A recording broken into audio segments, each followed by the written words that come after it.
Hello, everyone. I'm George Kors, and today we're talking about La Muerte de Artemio Cruz. That's right, Carlos Fuentes' 1962 novel, The Death of Artemio Cruz. And it's been a while since I've done any deep dives or posts on YouTube, and you might be asking yourself why. Well, allow me to present you with the answer. Here it is, right here. In June, I published my second novel, Sing Lazarus. That's right. Anxiety Press published this beautiful copy for you to buy. And I took a little bit of a hiatus, and I'm proud to say that I am back. I'm proud to have shared this novel out in the world with all of you. And if you want to support me, the best way to do it is to buy my works. There's two works out there now. Sing Lazarus, my second novel, my debut, Always the Wanderer, published by Golden Antelope Press 10 years ago in 2015. Anyways, I'm back, and I'm excited to talk with you about another Fuentes novel. I have covered Terra Nostra already. I read Terra Nostra in translation. La Muerte de Artemio Cruz I read in the original, and I'm really excited to share this novel with you folks for a lot of reasons. And as I show you the sort of notes that I took in here, um, one of the main reasons I'm sort of interested in this work right now is its form, which I'm going to get to later. But I am really interested in some stuff I've been seeing on Spanish speaking social media channels that talk about the Latin American boom. And La Muerte de Artemio Cruz, The Death of Artemio Cruz, is one of those novels that U.S. Americans specifically will cite as one of these major Latin boom, quote unquote, works. And I wanted to bring attention some of the discussion that I've sort of observed in different Spanish speaking channels across Instagram and other sort of social media outlets that folks are talking about, literary stuff on. And one of the main points that I see a lot of folks out there on the internet talking about, specifically the Spanish speaking folks, as I mentioned, is talking about how this concept of the Latin boom, the Latin American boom, and this like sort of boom that's centered around a particular novel called 100 Years of Solitude by Gabriel Garcia Marquez. This boom is a manufactured idea that was used in the 1960s and 70s and 80s and still now by US American publishers to sell particular novels. And furthermore, what I think is really thoughtful by a lot of folks talking about this is the idea that that's reductive, that it reduces wide swaths of cultures and geographies and language usage to four significant writers: Garcia Marquez, of course, Carlos Fuentes, Vargas Llosa de Peru, and uh,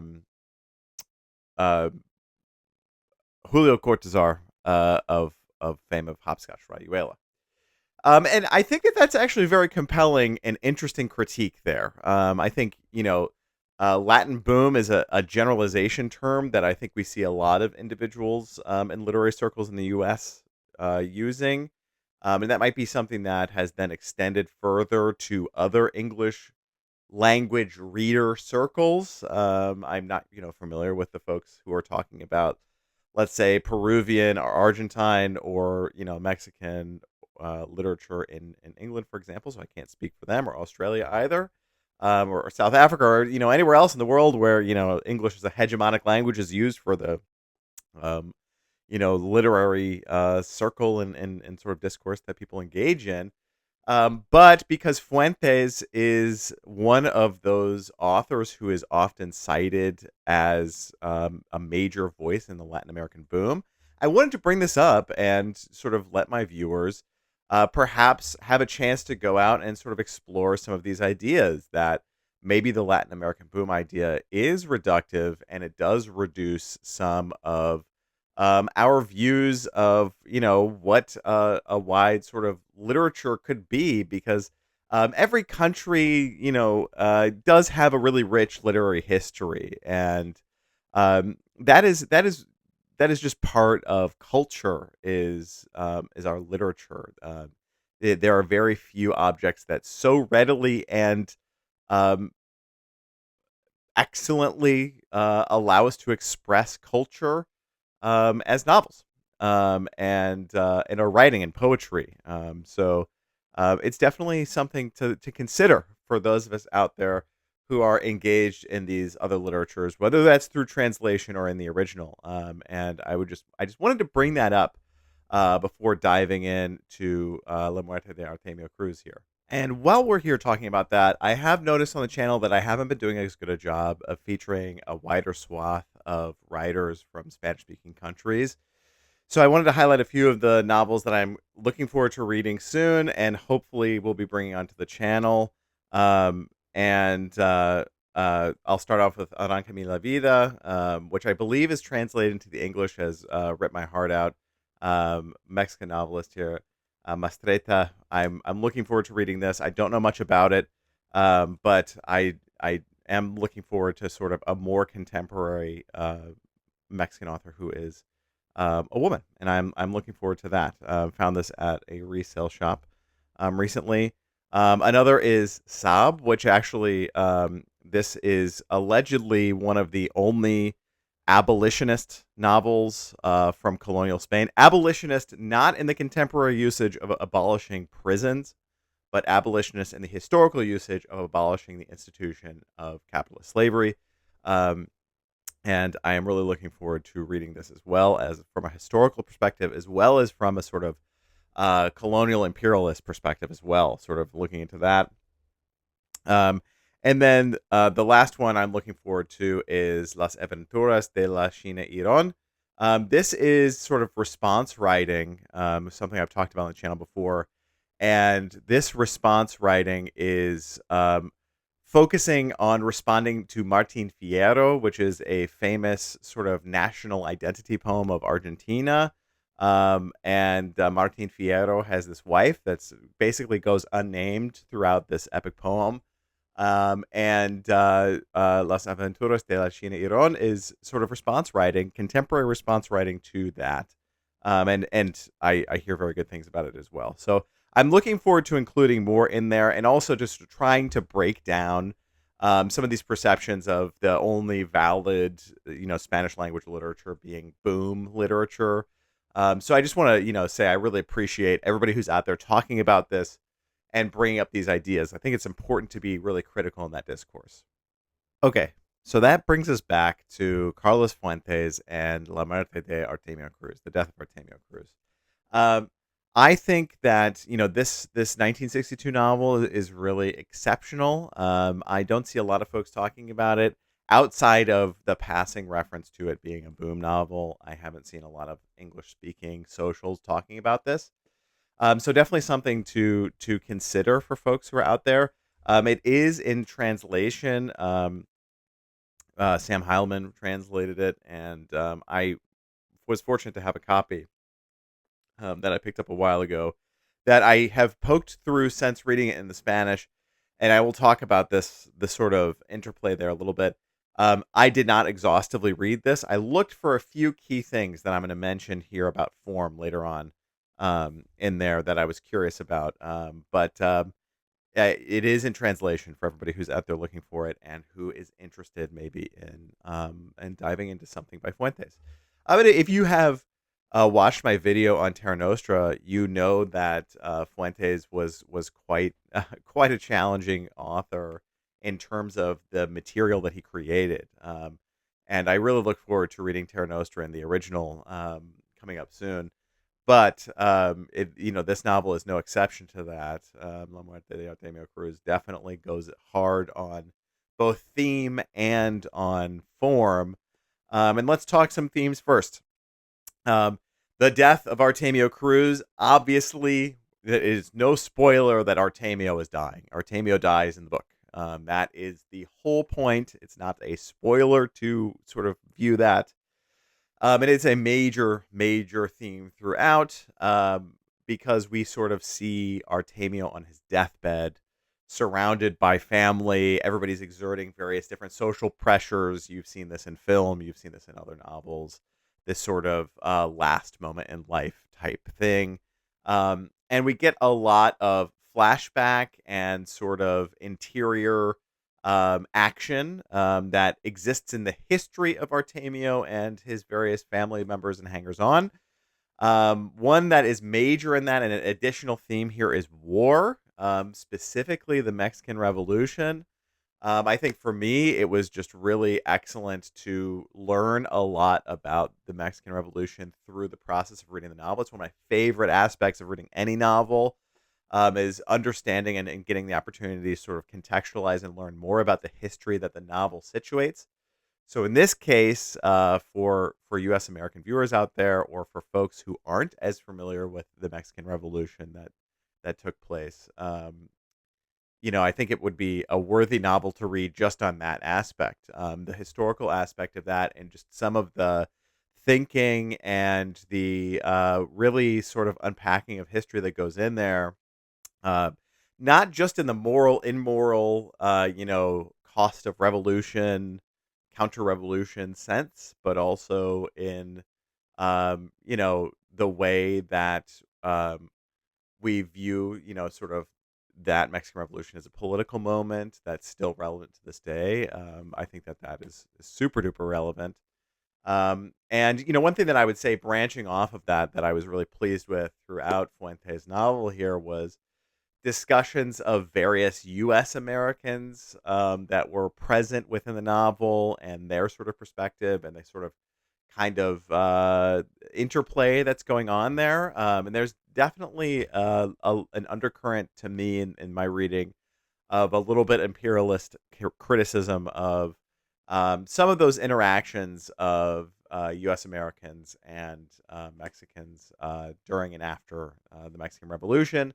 And also, when it comes to, Artemio later in life, after the revolution, after he's a soldier in the revolution, his own corruption and his own sort of capitalist ideations, and then his subsequent further interactions with the estadounidenses and so forth. And as he's interacting with people, is really, really provocative, really, really interesting to me. And I think that if you're looking for something like that, that's sort of navigating, U.S. Mexican cultural interactions, and how those are filtered through something like capitalism or imperialism or political revolution, I think this novel is probably something that you ought to look up. Um, and to that end, we're also looking at, there's a fair amount of commentary on corruption, in the sense of Artemio's own corruption, and not just sort of corruption in the sort of societal sense. Artemio's a soldier, later goes on to be a very successful business person, and not just in those instances that we might sort of understand. Hey, a soldier during a war is corrupted by X, Y, Z. A business person in capitalism is corrupted by X, Y, Z. But also sort of a corruption of the soul, um, and that to me is really provocative. Was really, really interesting throughout this work. Um, for reasons of how sensual the novel is, and not sensual as in sexy, but focusing on senses. One of the major themes here is love, so there is that sort of sensuality to it, but I mean that really specifically as in the senses. And one of the things that I think you'll find throughout this novel is Fuentes talks about eyes, uh, on almost every single page. And um, I took notes on every mention of ojos throughout, and it was an enormous amount of mentions that continues on down here as well. And it is really, you just get so much of a feeling of the senses that Artemio is experiencing, that others around him are experiencing, that we are experiencing as readers time and time and time again.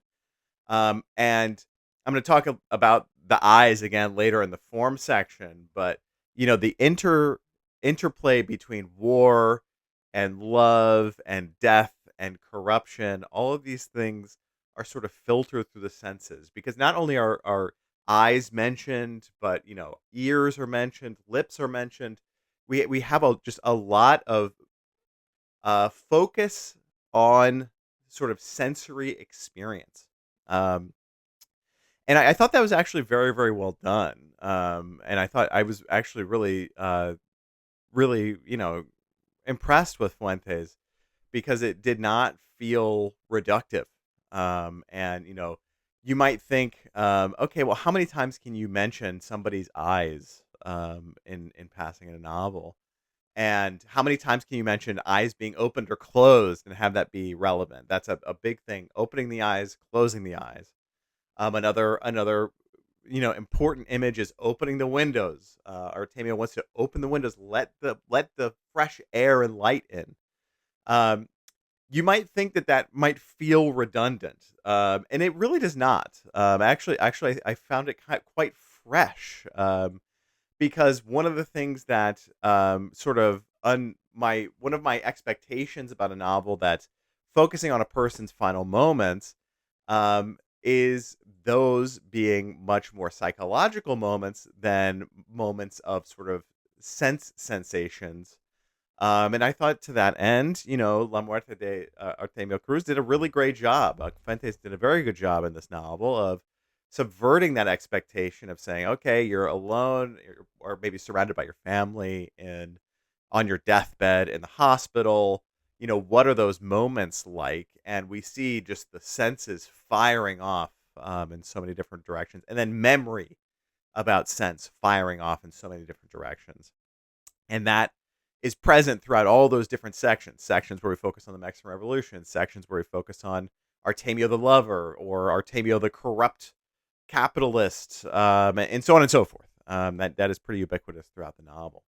And I think that was very well done. And I think if you are, maybe a novel that's about somebody lying on their deathbed sounds a little grim to you, and maybe it doesn't sound very exciting.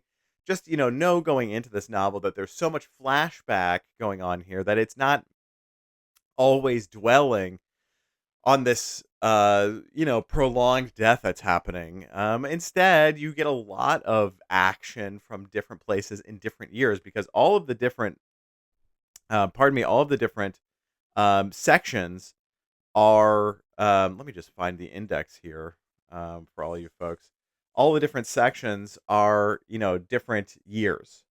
And they're not in necessarily any chronological order or anything like that. But it is, you're moving back and forth through Artemio's life, and it is really, really, really interesting.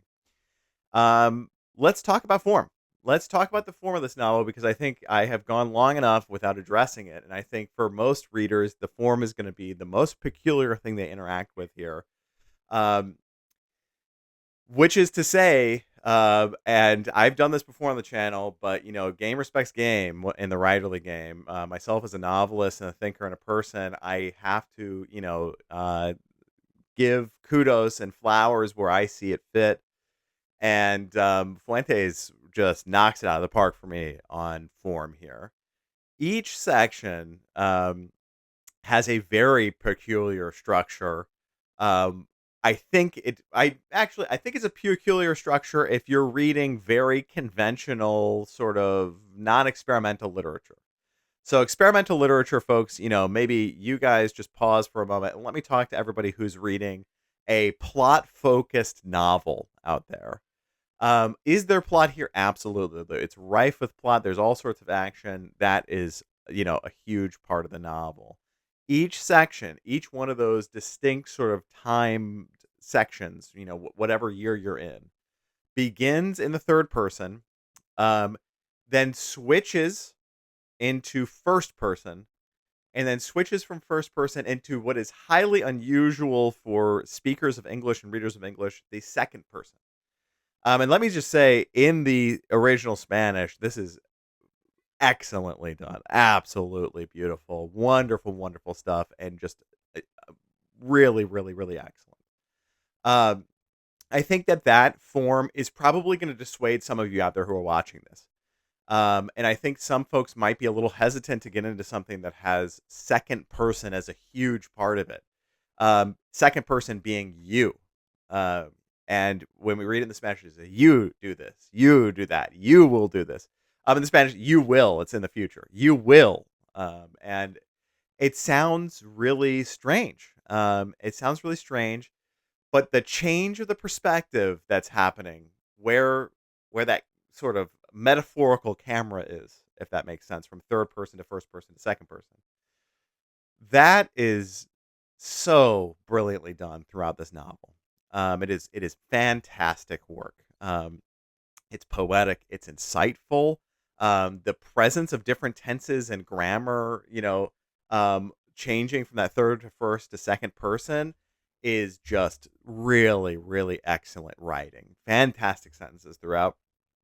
And you start to see the flexibility of a language when you're bouncing back and forth between those perspectives. I'm so smitten with that. I think it's really, really excellent.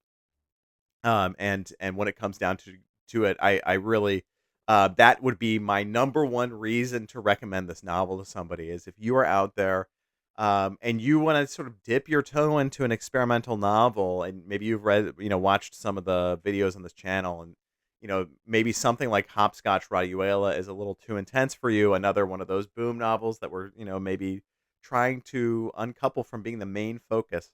I know, which I'm obviously making an Artemio Cruz, video here and supporting Fuentes, but we'll get back to that later. Anyways, sorry for my digression. If you're wanting to dip your toe into more experimental literature, I think The Death of Artemio Cruz would be a really great choice for that. Um, for two reasons. One, it's not linear, so you bounce between different years, and it is very clear what year you're in because each chapter has its date sort of stamped right at the beginning. So you can grapple with that non-linearity much better than in something like I don't know, maybe something like Ulysses by James Joyce or Rayuela by Julio Cortázar can be really jarring because there's no marking necessarily that you're in a flashback or that you're going forward. Here there is, so you have the ability to understand that. Also, and in the original Spanish, the sections where it changes from third to first to second, they are separated by a paragraph, and that gives you the chance to go, okay, here's a change of perspective that's coming. I know what's going on here. And that happens frequently. It happens frequently enough that you sort of get used to it, and you do something that I think a lot of readers love come to love, which is you're trained to how to read the novel as you get further in. So the first few chapters might be a little jarring, but by the time you get towards the end, you've already come to be familiarized with the sort of eccentricities of the writing, so it makes it a richer experience. And then on the reread, when you go back and you're reading it again, you have a better time because you've already been sort of used to what's going on there, for example. So this is something to think about here. If you are hesitant, if you're really plot focused, I really would encourage you to pick up The Death of Artemio Cruz because I think it might surprise you just how easily you can immerse yourself in that sort of experimental nature here. The other thing I would say about that with the form, and to sort of continue the criticism of sort of talking about Latin boom. One of the things that I notice a lot about U.S. readers talking about Latin boom is a conflation of Latin boom and magical realism. And this is just absolutely not that. If anything, I think Fuentes is a really exceptionally talented modernist.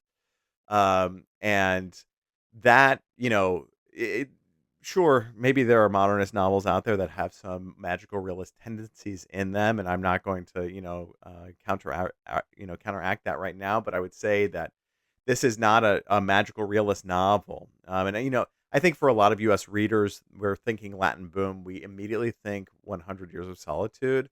And for that reason, there might be a little conflation there. This isn't that.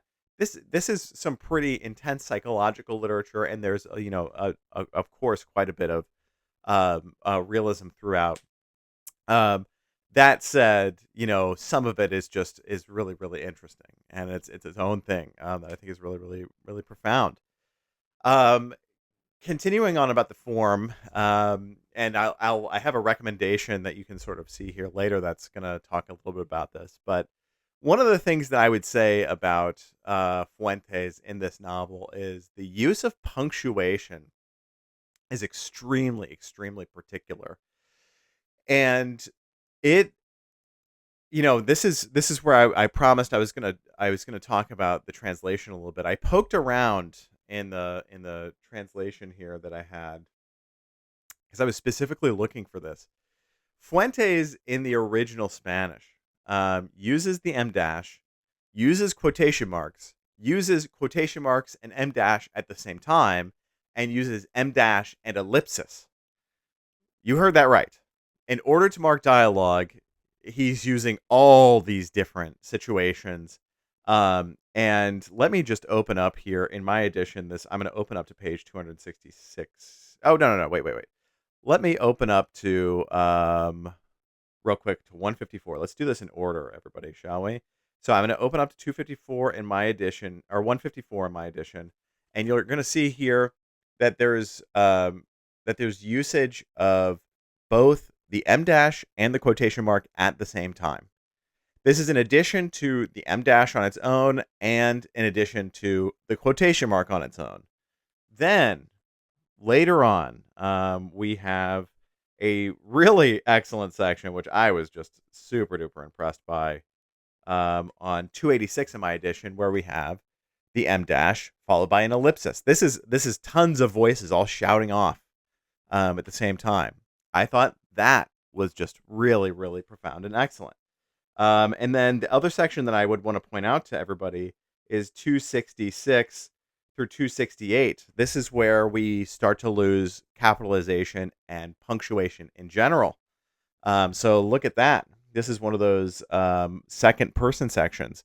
We start to see Fuentes stop using capitalization. We start to see less punctuation throughout it. Really, really interesting. Why is Fuentes doing that? Well, one of the things that he does really excellently is change between perspectives, not just between people, but between like how we are viewing Artemio.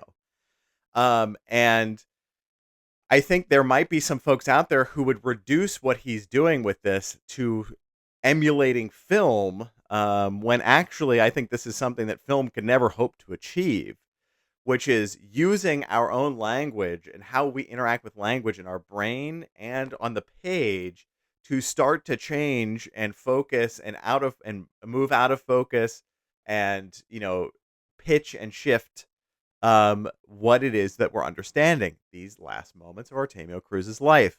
And the unique punctuation is really, really excellent in here. I will say I did poke around a little bit in the translation, and I found only the use of quotation marks. And to me, you might argue, well, U.S. American readers, they don't like the M dash. I've heard recently that people, because generative large language model plagiarism tools use the M dash a lot. People are skeptical of it. Whatever, who cares? All sorts of cultures all across the world use the M dash, use the quotation mark, use them together. And I thought, it was really, really excellent how he did that. Who does that remind me of? Who does this really peculiar method of using punctuation remind me of? Franz Kafka. I'll talk about one of Kafka's novels later in my recommendations, but that's another famous writer whose punctuation and usage of punctuation in a sentence is really interesting, and it's different from the original to the English. So to everybody who's out there reading, and I know a lot of my viewers out there are reading in translation, this is, if you really love a certain language, let me take a moment to just gently encourage you to attempt reading in it and getting, a work in the original and trying to read it. It is not as outlandish a goal as you think. And furthermore, you live in the time where you are the most privileged that you could possibly be with language learning tools. And I'm excluding the existence of large language models and quote unquote AI from that. I'm saying there are so many tools out there. The dictionary that I use for Arabic cost me $4. So you can find a way to do it. And some things like that, like punctuation, some of those things can really shape your reading of a novel, of a work, or a piece of poetry, for example.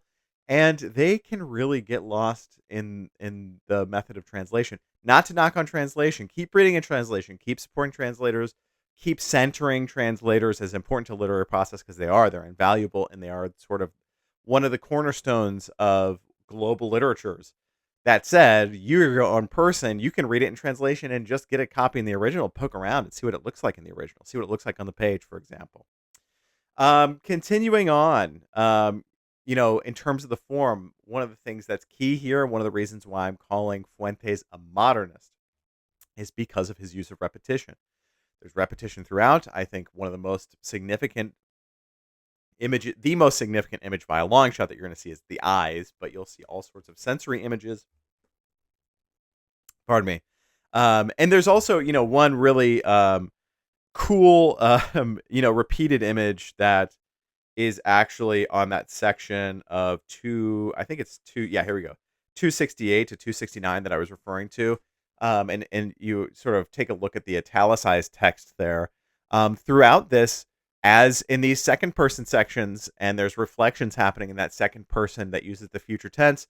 Throughout this, I see all of a sudden these Latin sections appear, and these are Catholic prayers, sort of last rites, a sacrament in the Catholic Church, um, and these are Latin prayers that are occurring, and it's almost like breaking the form, breaking you out with that Latin. It's almost like a call to salvation for the corrupted, wretched soul, but it's also a call to reality, because what we're having is all these scenes and flashbacks and reflections on life occurring in a person's head, Artemio's head, and then Artemio hears the priest off in reality. Reality is where he's going to die. And you're going back and forth, and it's really, really good. I have to say, it's really good. And I really appreciated just the masterful way with which Fuentes was able to construct something where you change between perspectives constantly. Um, when it comes to, something like, is it like Rayuela? Is it like hopscotch? I would say, not so much. They both change perspective a lot, particularly the Rayuela if you go through the ordered sequence that Cortázar mentions at the beginning. But I think this it's a lot smoother in here. The jarring factor of hopscotch is the sort of flipping back and forth, you know, which we might think of that being one of the sources. I've said this a few times on the channel, but I can't help but think that that's one of the sources for infinite jests back and forth, that people love or hate. Um, kind of indifferent to infinite jests, so I don't really care. But it's one of those things. But it's really smoothly done here. You're going through, you have no choice, but to have that text interrupted here. Versus in Rayuela and Cortázar's Rayuela, you do. You do have a choice. You don't have to read it in the prescribed order. Um, I really would encourage folks to think about taking a look at this novel, particularly if you've got some Spanish chops. Go ahead and pick it up. I think you might be really interested in it. But it's a pretty interesting reflection, and to say it's cinematic, I think is fine. It's an apt comparison, but I think that's sort of reductive towards what Fuentes is able to do with the Spanish language, which is really, really impressive. I mean, you have to say hats off to somebody who has the talent to write sentences like that and then construct things into a structure like that. Very, very good. Let's talk about recommendations. I have a few of them here. I'm going to start off with Das Schloss by Franz Kafka. This is the German edition of Das Schloss that I have. And I recommend Kafka here in large part because I think the um, eccentricities of the punctuation between Kafka and Fuentes, and in these two novels in particular, is really, really interesting to me. And one thing that I think time and time again comes up with my reading of Kafka in the original German is that, um, Kafka's got a very particular and peculiar style, and so does Fuentes. And these novels don't have a lot of thematic connection, but I think just because of the peculiarity and idiosyncratic way in which a person writes, um, became a really important part of the process of understanding the novel to me. I would recommend that. So read this. Pardon me, everyone. This, of course, is in translation in English. If you read German, you should read it in German. Um, you know, Try it out. Like I'm encouraging folks. We've finally got a pretty decent, sizable movement of folks reading in translation. And here, the next big step is folks trying to read in the original language. Let's do it. So Kafka's Das Schloss, the Castle by Kafka. Up next, um, I have perennially recommended this novel on the channel.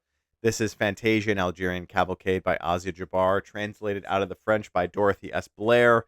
One of the best novels, in my opinion, of the 20th century.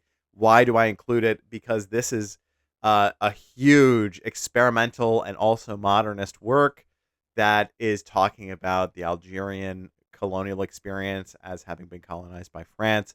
And there's so much discussion of revolution and politics and the political revolution that was the Mexican Revolution and La Muerte de Artemio Cruz. La Muerte, pardon me. And there's so much of that sort of revolutionary discussion in Fantasia. I think reading them side by side could be really interesting. And if you read French and Spanish, go for it. There's no other novel that has made me want to read in French, like Fantasia and Algerian Cavalcade. Up next, out of Spain, translated from the Catalan, is Uncertain Glory by Johan Sales. Not sure how to pronounce his name in Catalan, but and it's translated from the Catalan by Peter Bush. This is a really interesting telling of the Spanish Civil War, and I did see a little bit of that, a little bit of intertextual commonality between these two because of Sales talking about soldiers and Artemio's Fuentes talking about Artemio's experience as a soldier. So if you liked, that sort of, uh, you know, almost historical novel perspective that comes into La Muerte de Artemio Cruz when we're sort of thinking about him as a soldier of the Mexican Revolution, then maybe Uncertain Glory might be interesting to you. Who knows? Certainly possible. And my last recommendation is my most important recommendation of all of them. Definitely something that I want everybody to consider. I've recommended this on the channel before, and I will probably keep recommending this book until I'm dead or whatever. So that is going to be Borderlands La Frontera, the New Mestiza by Gloria Anzaldúa. This book is a masterpiece of intersectional feminism. One of my favorite philosophy books that has ever been written. I just wrote one little quote in the beginning. So good. Wow, it's unbelievable stuff here. I really love it. Her understanding of um the concept of border is so provocative. This concept of borderland, cultural hybridity, the intersections that we talk about in intersectional feminism are great. And let me just show you in the back here what I really admire about this particular work, which is um, Anzaldúa is a philosopher, and she's writing this work of philosophy, and at the back, she writes these just beautiful poems, which are bilingual. And I think this is a revolution of language to me. This is so brilliant. Anzaldúa is just she was such a brilliant person, and the first time I read this, I got to the back, and I'm reading these poems that are in Spanish and in English, and it's excellent. The whole rear section of the work is poems and just reflection. And Yeah, so good. That I'm just really impressed by all this, and I think it was really excellent. Um, to have a work that's 200 something pages and have 100 something pages of philosophy and 100 something pages of poems, and just embracing the languages that you have and saying, I'm not going to translate them. I'm just let them be me and let people read them and understand them and, engage with them however they will. I think that that is so courageous and beautiful. And that's also one of the things that I think is really courageous and beautiful about uh, La Muerte de Artemio Cruz is, Fuentes says, you know what? Third person, first person, second person, let's do it. Let me experiment here. My language is my language. And if you're a writer out there, you're writing a novel, you're writing poems, you're writing philosophy, whatever it is you're writing. Um, obviously you need to be reading Borderlands La Frontera, but Fuentes did a really excellent job. So I hope you enjoy that. I hope, let me know down in the comments below, you know, if you're going to read this novel, if you have any interest in it, let me know. I would love to know. And I hope you like the recommendations. Hopefully you gain something from that. And yeah, don't hesitate to, comment and tell me how you feel. I want to hear from you folks. Thank you everybody again for your patience with me and for, watching and interacting with the channel. And thank you for letting me take my summer off. I'm so proud to sing Lazarus and this little 100-page novel. It's really short. There's links and everything down below for you to buy it. Best way to support me, I always say this, best way to support me is buy my work. Obviously, Sing Lazarus by Always the Wanderer while you're at it. And you can visit my website, georgekors.com, to find out more about me as a writer, thinker, person. And you can follow me on socials that I may or may not use at GBK7288. I'm probably only using, if you're watching this, I'm probably only using Instagram. I had a TikTok for a little while, but I stopped that. And yeah, buy my novel, Sing Lazarus by Always the Wanderer. Enjoy your reading practice out there. I hope everybody's safe. I hope everybody's good. And thank you for, being a supporter of the channel and watching. I really appreciate it. And have a wonderful day. Thank you, everybody.